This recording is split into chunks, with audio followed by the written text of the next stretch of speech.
long calls, puts, straddles, and strangles. The simplest options position is a long call or put by itself. This position profits if the price of the underlying rises or falls, and your downside is limited to loss of the option premium spent. If you simultaneously buy a call and a put option with the same strike and expiration, you've created a straddle. This position pays off if the underlying price rises or falls dramatically.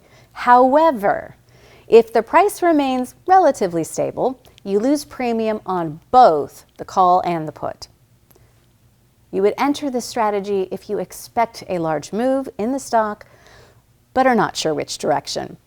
Basically, you need the stock to have a move outside of a range.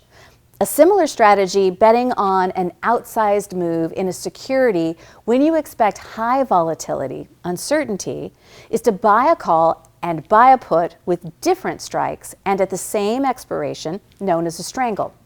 A strangle requires larger price moves in either direction to profit, but is also less expensive than a straddle. On the other hand, being short either a straddle or a strangle, selling both options would profit from a market that doesn't move much.